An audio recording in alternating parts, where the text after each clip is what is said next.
Olá, tudo bem com você? Uma alegria estar aqui com você em mais este momento de aprendizado, de ensino. Hoje nós estamos olhando para a lição número 18 da nossa apostila, a lição que fala a respeito do segundo artigo do Credo Apostólico, mas de uma forma bem específica para os ofícios de Cristo, quer dizer, para os trabalhos que ele realizou e continua realizando. Quando eu falo em trabalhos de Cristo, eu não estou falando de trabalhos como, por exemplo, a mitologia grega fala dos 12 trabalhos de Hércules. Não tem nada a ver com isso, né? Jesus não matou nenhuma hidra, nenhum leão de Nemeia, nem nada disso, tá? Mas Cristo exerceu 3 ofícios fundamentais que nós precisamos conhecer para compreender um pouco mais a respeito da sua obra, da sua ação em nossas vidas. O primeiro ofício de Cristo é como profeta. Tá? Jesus agiu e viveu entre nós como um verdadeiro profeta. O que é que faz um profeta? Qual é o trabalho de um profeta? Tá? Um profeta é aquele que, em primeiro lugar, ele fala a respeito do futuro. Ele fala a respeito das coisas que ainda não aconteceram. A gente pode dizer, ele profetiza. Jesus, inúmeras vezes, ele fala a respeito do futuro. Quando, por exemplo, ele descreve como vai ser as coisas no fim dos tempos. Alguns textos, como por exemplo no Evangelho de Mateus, aparece Cristo falando a respeito da destruição de Jerusalém, ou da destruição do templo de Jerusalém, falando antes de acontecer. Ele está profetizando. E um verdadeiro profeta, ele é conhecido por falar de coisas que ainda não aconteceram e aquilo realmente vir a acontecer. Palavra de Deuteronômio, capítulo 18, versículo 15. Há uma palavra de Deus dirigida ao povo de Israel, onde Deus promete a vinda de um profeta. Tá? Então, Deuteronômio, capítulo 18, versículo 15, diz o seguinte: O Senhor teu Deus te suscitará um profeta do meio de ti, de teus irmãos, semelhante a mim, a ele ouvirás. Há uns versículos adiante, né? Por exemplo, versículo 18: Suscitar-lhes-ei um profeta do meio de seus irmãos, semelhante a ti, em cuja boca porei as minhas palavras, e ele lhes falará tudo o que eu lhe ordenar. Bom, em Cristo essa promessa ela é realizada. Ele vem como profeta sobre nós e age como profeta no meio de nós, né? Então, nesse aspecto de profeta, de profetizar, de falar a palavra de Deus, Cristo realiza, falando das coisas do futuro e, em segundo lugar, ensinando. A tarefa principal de um profeta não é falar das coisas do futuro, mas a função principal de um profeta é ensinar. Ensinar. Tá? E Cristo, como um verdadeiro profeta, ele ensinou o povo. Em todos os momentos em que vocês encontram na Escritura Sagrada Jesus falando com os discípulos, ou Jesus falando com os fariseus, ou falando com os escribas, falando com as mulheres, né? Jesus sempre está ensinando. Até mesmo na cruz, quando Jesus diz, está consumado, né? Jesus está ensinando através da sua atitude, através, né, da sua vida, da sua obra. Então, este é o primeiro ofício de Cristo como profeta, porque ele ensina as pessoas e continua ensinando, e também como profeta, porque ele profetizou a respeito das coisas do futuro. Tá? Primeiro ofício como profeta. O segundo ofício de Cristo é como sumo sacerdote, como sacerdote. O que faz um sacerdote? O que eu, pastor, faço, né, pelas pessoas? Eu sou um sacerdote. Jesus é o sumo sacerdote, quer dizer, o maior de todos, né?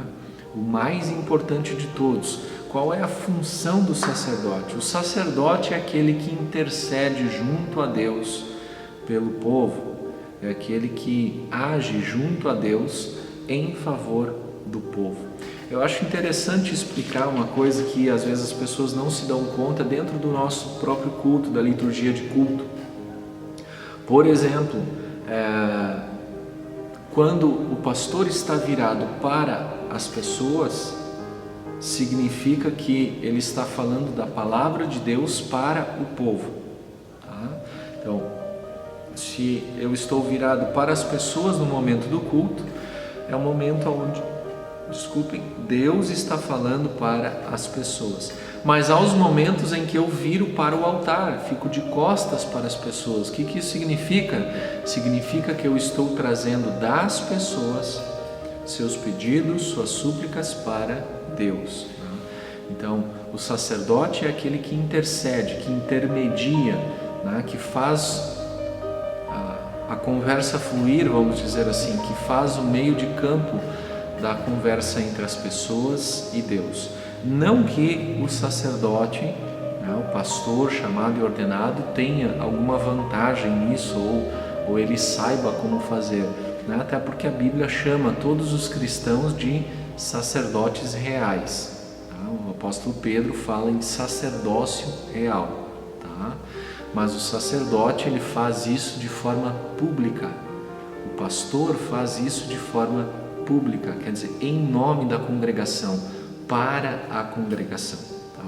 Cada um de nós pode fazer isso dentro da nossa própria casa, orar a Deus, conversar com Deus. Mas publicamente, em nome da congregação, é o pastor quem faz. Tá bom? Cristo, como sumo sacerdote, é aquele que está junto a Deus intercedendo por amor a nós. Então aqui, irmãos, não existe aquela questão de santos, de santas que vão interceder, que vão orar, que vão pegar os seus tesouros de boas obras pela humanidade. Não existe isso.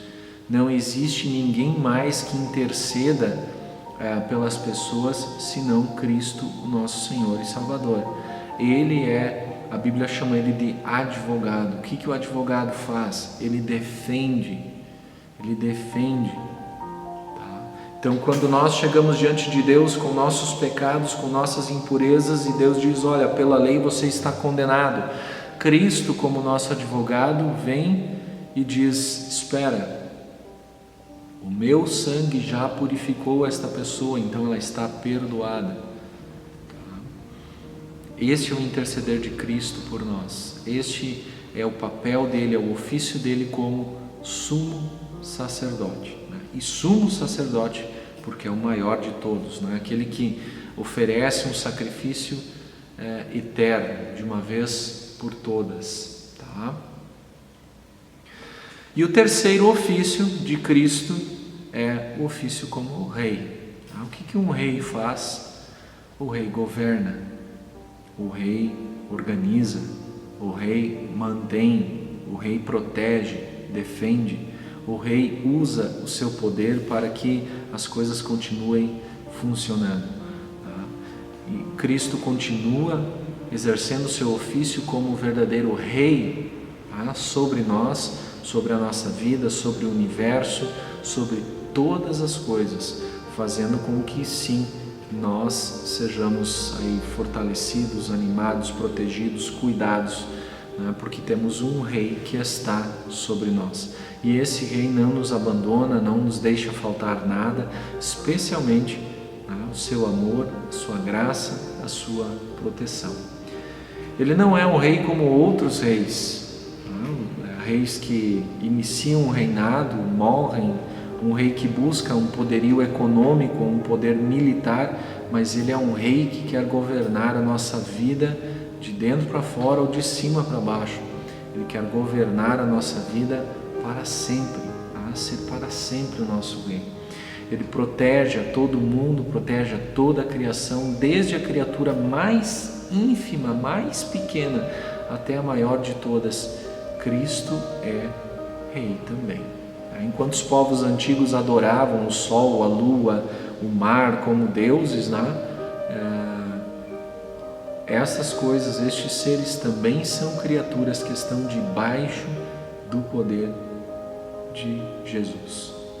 Então, olha só como Cristo é poderoso, como o seu domínio, como seu reino é imenso. Quando a gente fala de reino na Escritura Sagrada, ou também, por exemplo, no Pai Nosso, venha o teu reino, nós estamos nos referindo a Cristo como nosso Rei, e o reino de Deus é aquele que acontece quando Cristo está em nós, quando Cristo vem a nós como verdadeiro Rei. Isso acontece por meio da Palavra de Deus. Por meio da Palavra, Cristo vem ao nosso encontro e ali Ele estabelece o seu reino. Tá? Que você possa sempre lembrar destes 3 ofícios de Cristo, tá? Como verdadeiro profeta, que ensinou e falou do futuro, como verdadeiro sacerdote, aquele que intercede por nós junto a Deus, e como verdadeiro rei, aquele que governa, que mantém todas as coisas. Tá bom? Qualquer dúvida, entre em contato comigo pelas nossas mídias sociais, e para os nossos confirmandos, a tarefa desta semana é aquela que está na página 98, 99 das nossas apostilas, e firmar novamente ali a explicação do 2º artigo do Credo Apostólico, né? Para decorar e ficar bem firme, bem certo em cada palavra a respeito da pessoa e da obra de Jesus Cristo, tá bom? Um grande abraço, e para encerrar este momento eu te convido, oremos.